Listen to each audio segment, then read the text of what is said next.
And welcome to another evening of frank conversation here on Hard Copy, coming to you from our studios in Abuja.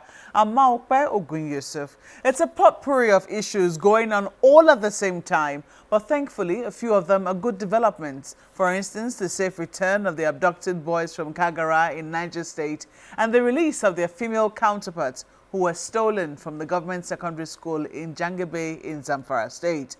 And the arrival of the COVID-19 vaccines also gave us something to cheer, even though we've been warned that the battle against the coronavirus is far from over. Nonetheless, at least there's been some good news. On the flip side, however, Nigerians woke up to few cues once again on the back of speculation that the price of petrol, which the authorities claim has now been deregulated, was about to go up again. Labour, led by the Nigeria Labour Congress, the NLC, has been in talks with the government before now over this purported deregulation. Where are they in their conversation? As if the energy challenge wasn't enough, last week, members of the House of Representatives passed a bill to move the minimum wage from the exclusive list to the concurrent list. How is Labour responding to this latest proposal at amending the Constitution? And is there a rift between the NLC and the TUC? Our guest tonight is the president of the Nigeria Labour Congress, Comrade Ayuba Waba. Comrade, you're welcome to Hard Copy. Thank you very much, and thank you for having me. It's great to have you here. I'm wondering, you have seen, first and foremost, the security situation across the country, the kidnappings that have happened in secondary schools in Niger State, in Zamfara State.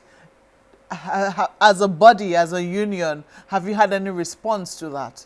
Yes, I think the issue of insecurity in Nigeria should be a concern to everybody, but by and large, it's a major concern to the working class, particularly NLC, because of the fact that it has disrupted businesses. Not only that, I think it's also something that out there, when you travel out of this country, you will think that from the conversation, they thought that Nigeria is at war with itself. So basically, it doesn't give us some good image. So we are very concerned, and that's why we have also come up with the Peace Summit, which NLC will be actually hosting very soon. We are trying to work out the details, and those we think that they are pan-Nigerians to be able to speak to the issue. Because we realize even within the context of the security challenges, some people have resorted to either ethnic, religious, or different vices that divides Nigeria the more, instead of speaking to the issue and trying to address the issue. So NLC remains one pan-Nigerian organization that has every tribe, every religion.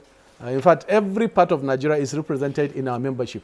And we thought that it's an opportunity for us to speak the real issue to Nigerians, because politicians are part of the problem. You just talked about how there's also been ethnic divisions, and it would seem that an affiliate of your union was also involved in that. Only recently, we heard of food blockades from the north of Nigeria to the south, and some response from the south as well to the north. Did you hear about that, and how was it resolved? No, I think the way the press and some few people put it is wrong. Those unions that deals with transportation and dealership of perishable food items, livestock, butchers, they are unions that is amalgam of the informal sector. Okay. The issue they have raised is that on the highway, if they are transporting their goods from one part of the country to another, they are being charged exorbitant charges by faceless group. They have taken up this issue with the federal government severally. Not only that, once there is any dispute anywhere, they fell also casualty. They gave us the figure that in their membership, 151 people were killed.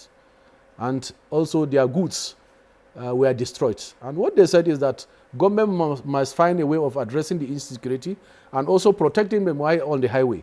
And I think it's normal for workers to withdraw their services. The issue of blockade, I'm not sure is associated with them. So I think politicians also came in to try to give a bad impression to it. And I think it's good that you are raising the issue, but they have done that even in 2005, before they were registered even as a union. 2005, yes, I remembered, when they had such issues. Let me get their names correctly. Amalgamated Union of Foodstuff and Cattle Dealers of Nigeria. Yes, it's amalgam of about 50 different associations. Yes. They have membership across the country.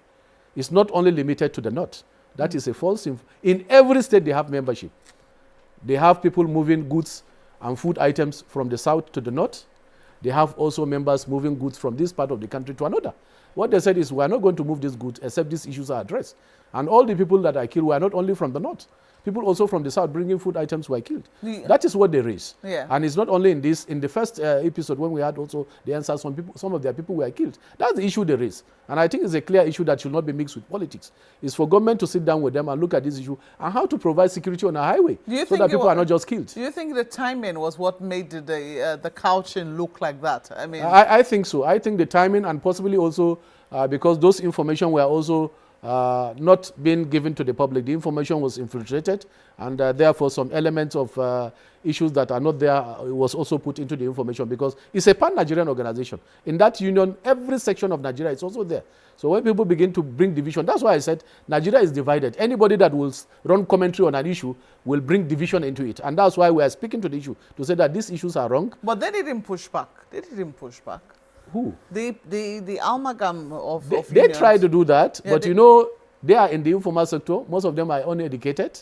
And basically the information will have to be made very clear and also given to the public, which they try to do. So basically that's why I'm here, to also try to shed more light on that. That information is not true. Were you concerned when you saw the headline? Certainly, I was concerned. I was only even the person that had to now call different agencies of government, because they wrote later to every agency. They wrote to the presidency. They wrote to all the security agencies. They gave 2 weeks notice. They also engaged different agencies of government, but nobody cared. If there are unions like the NLC, which, you know,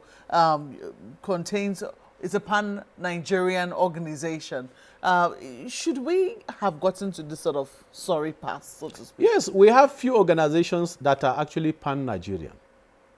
And we are in a situation now where even those that you think will be pan-Nigerian have taken sides to speak for either regions, either religion, or even ethnic group, which is most unfortunate.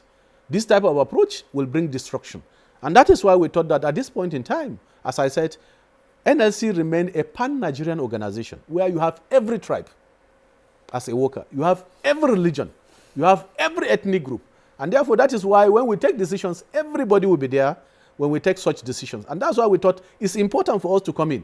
And even those we will be inviting to speak on this issue must actually earn the confidence of Nigerians that, yes, in the whole of this insecurity issue, they have spoken as pan-Nigerian persons or as pan-Nigerian group, so that we can be able to look at the issue and prefer solution that we can forward to government, and government will use it, because at the end of the day, the ball's stuck on the table of government. Well, have you had any consultation with those who should know about the security situation in the country to find out what exactly is going on?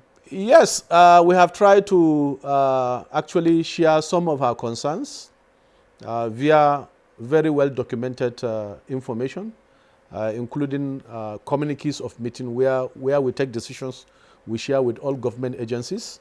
And we have participated in different forums, including with the National Security Advisor, where I think we have been invited severally to look at policy documents and also what government is doing to try to respond to those issues. So I can say invariably that we have looked at some of those issues, but we need a broader platform because it's not conventional security issue that we are discussing. We are discussing something that is new, a challenge that is new even to our security apparatus. And therefore, we must be able to look at those issues from different parties. We are also looking at an issue that we think the political elites are playing a role, even in the insecurity issue. Because clearly, how can somebody that cannot own even a den gun be owning for AK-47? Somebody must have given him that gun. Well, as if it were not enough. I mean, the security challenge overwhelming Nigerians enough. Then we now had to add fuel price increase. Well, it's speculative. We have been told that they're not looking to increase the price of fuel, but it would seem that it is out of fear of what Labour might do in a deregulated market. And that's the reason why we seem to be seeing the federal government stubbornly saying, no, we're not increasing the price of fuel, even though we know that, you know, the price of crude has gone up. We're still importing petrol, and as such, the price of petrol will go up. Do you see that Labour could be indirectly responsible, the unions, to be more specific? Well, this is an issue we have engaged for more than the queues that we're seeing at the filling stations. Well, thank you. This is an issue we have engaged for more than 3 decades. I think NLC is the only organization that have engaged this issue of price hike, deregulation, or whatever you call it, because of the fact that we have a different perspective to the model that Nigeria have adopted in 2003 on the recommendation of IMF. The recommendation is that we should continue to import, and you know the implications of importation. If you continue to import, some of the variables are not under your control. One, the exchange rate. The exchange rate to the dollar is not under our control. The price of crude oil at international market is not under our control. And that is why we have posited long time before now to say that this policy will be a vicious cycle. How can they force us to continue to import? Do they own our refineries? Yes, you know, as developing country, this is one policy that they impose on us. We have document, we have made serious research on that. It was a policy imposed on developing country, particularly Nigeria. And among the OPEC countries, we are the only country that have adopted that policy. So basically, I think we are making progress to engage government to say that that is not the way to go, because this is one commodity that we have comparative advantage over other countries. We should refine, create jobs, and even bring down the price. We can take over the entire West African market. This has been our argument for a very long time. And because that has not been done, that is why we are in this vicious cycle. You remember time past, 6 licenses were given to individuals to actually build refineries. They didn't build even a modular refinery. Comrade, so what I'm saying in essence now, because it's a very important issue, we are part of the solution to making sure that we don't also allow market forces to explore Nigerians. So One, indeed, can you tell me that people can afford, if it is beyond your reach, how much is 30,000 minimum wage for people to afford a commodity that is very important to every family? Some use I pass my neighbor generator. Some use motorcycle.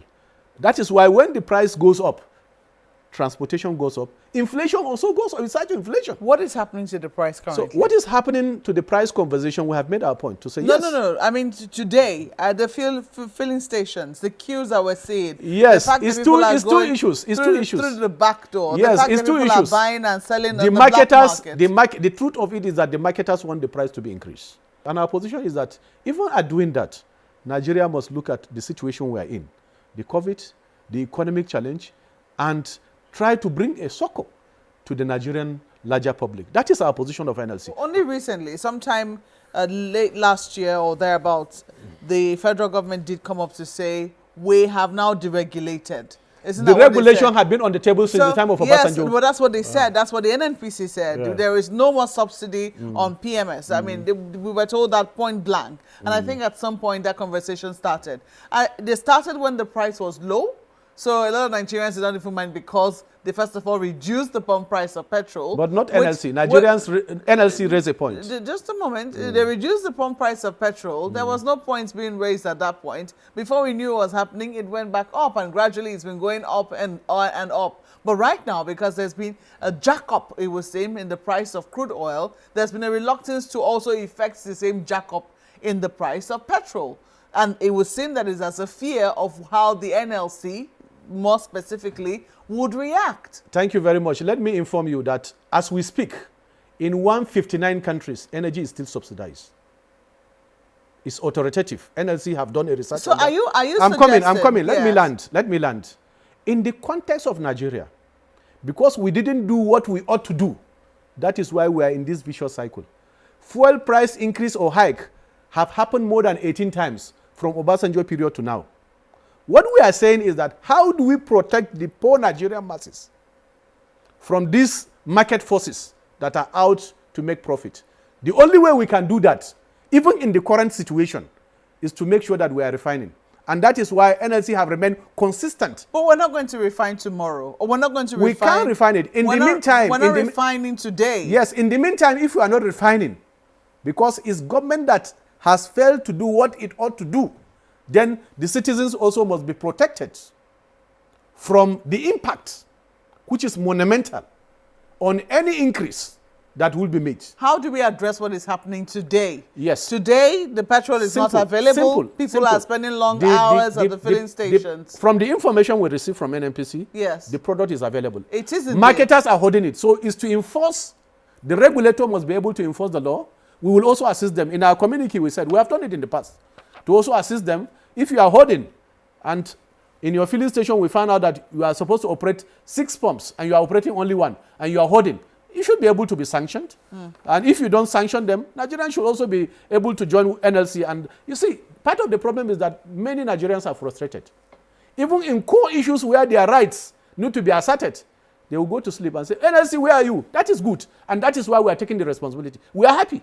Well, comrade, minimum wage is another question, and they are all very related, because oftentimes when Labour is making the argument for a new minimum wage, they're also talking about the cost of living, in which is included the cost of fuel.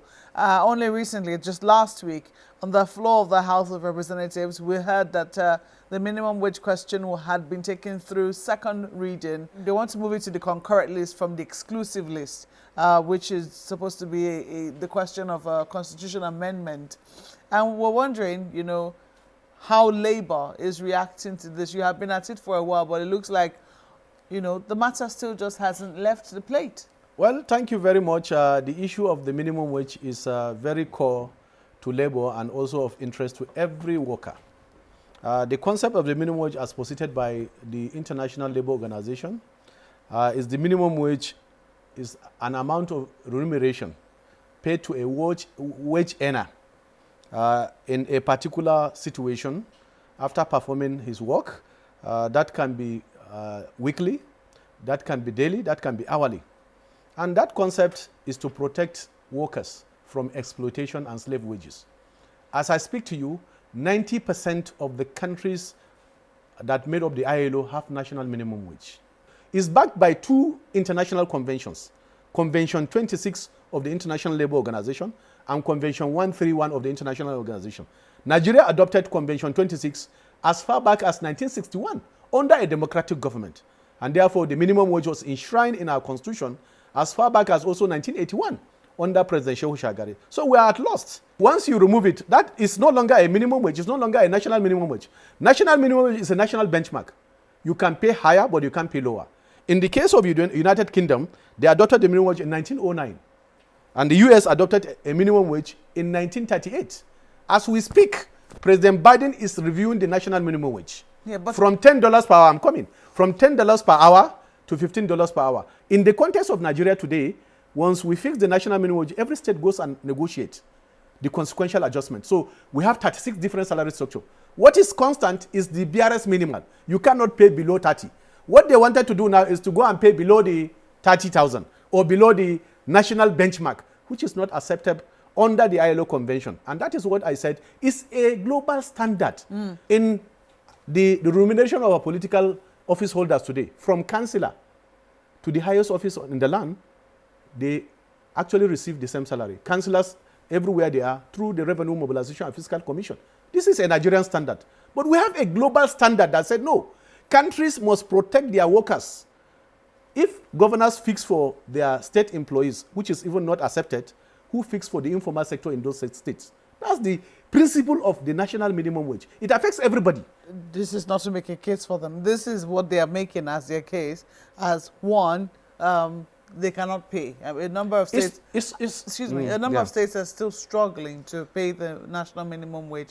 Two, the countries which you cite, they pay a national minimum wage per hour.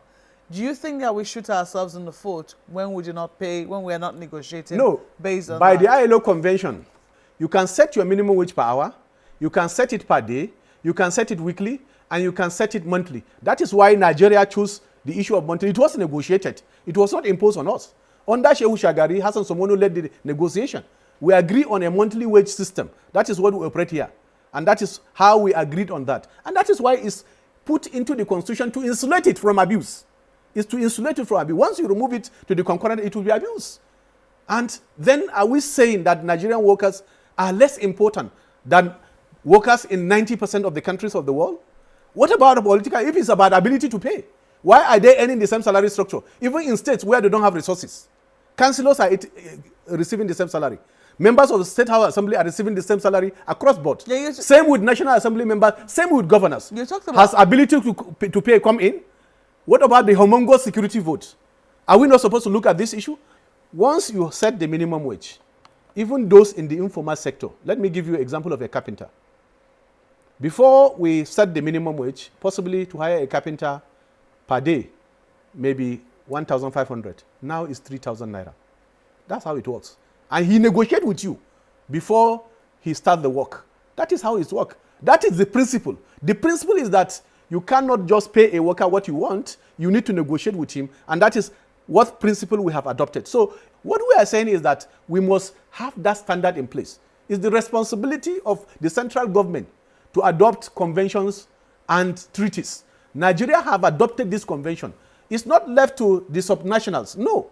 Once you have a convention you have adopted, it's the national government that will be held responsible. That's why it's put in the exclusive list. So are you scared now that it's gone through second reading that it could go through third and then maybe... No, what they even did is not to go through third reading. What they did is to pass through first and second reading. And I'm happy that we have progressive members of the National Assembly that actually, if you look at the sitting that day, they stood up to actually raise these issues I'm raising now. To say, no, this is not a Nigerian standard. It's a global standard. And that we shouldn't consider going this way. But we are aware of where the bill is coming from.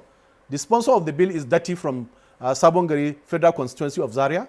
We know also those that are pushing him. If you have engaged him, he doesn't even know the details of what I'm giving you now. That is a global standard that we ought not to go in that direction. So it has passed through first, second reading. And what they are contemplating is to send it to the Constitutional Amendment Committee. And it has not been so in the past.